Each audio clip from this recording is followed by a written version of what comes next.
reducing import figures to the future of Indonesia's sugar industry.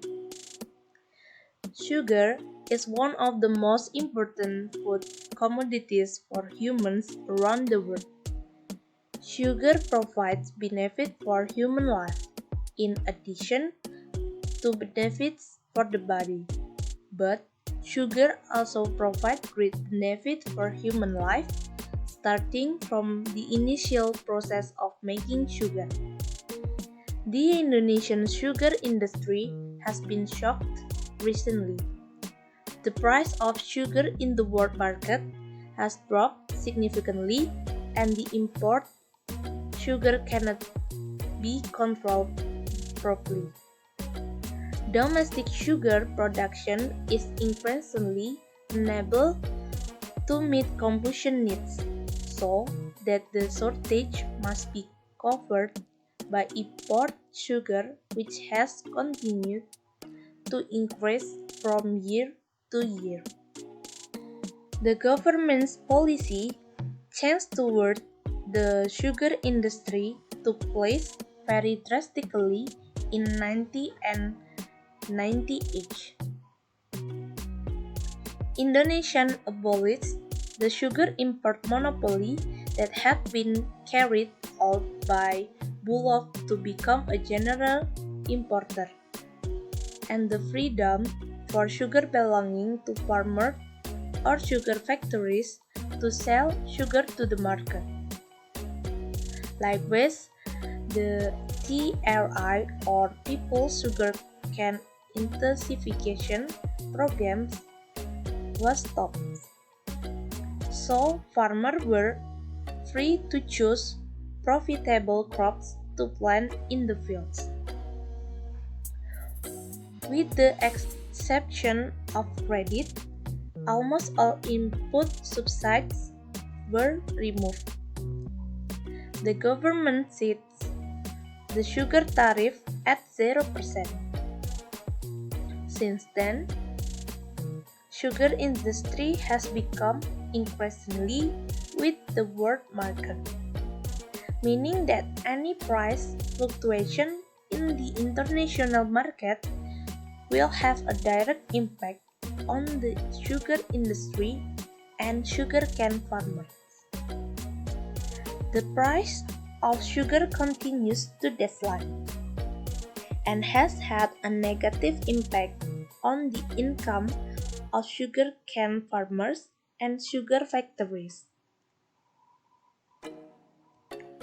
Since January 2000, the government has imposed a tariff of 25% for white sugar.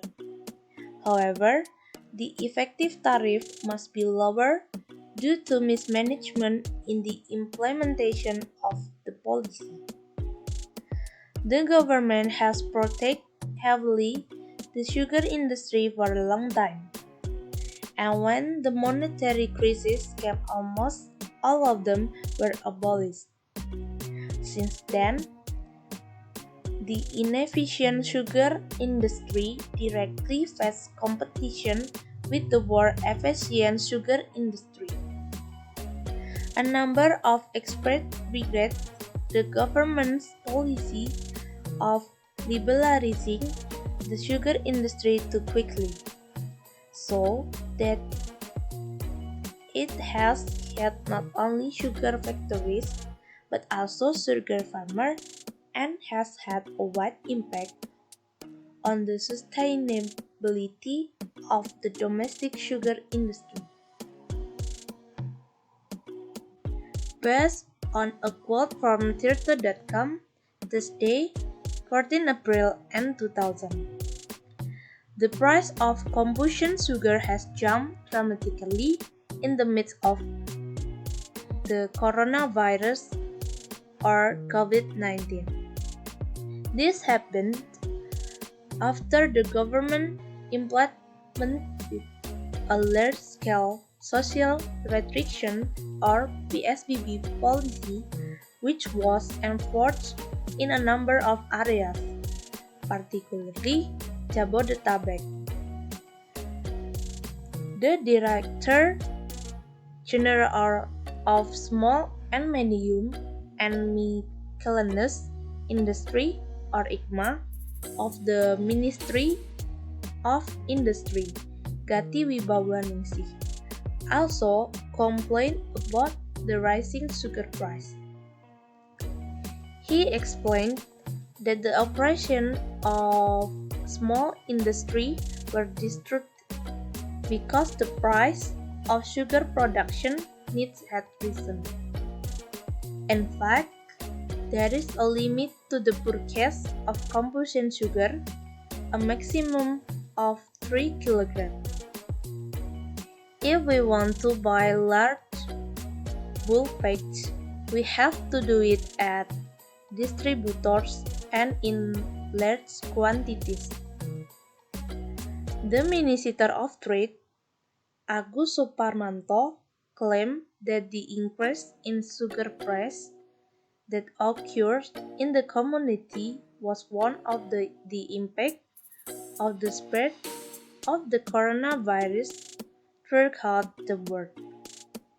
Currently, in almost all regions, the price of combustion sugar still increased by 47% from the highest retail price. In order to overcome the problems of the sugar industry in Indonesia, the government through BUMN needs to make policies to reduce sugar imports from other countries in order to maintain domestic sugar products. In addition, BUMN needs to entrust all sugar factories management in Indonesia to modernize production equipment in order to boost efficiency and production capacity of sugar in the future. In the long term, sugar industry must be designed in such a way as to expand to dryland areas throughout Indonesia. It is hoped that sugar production through sugar factory in Indonesia can increase and reduce the number of sugar imports from other countries. In addition, the policy to reduce import numbers will increase production efficiency so that it can make the sugar industry in Indonesia stronger and facing competition from other countries.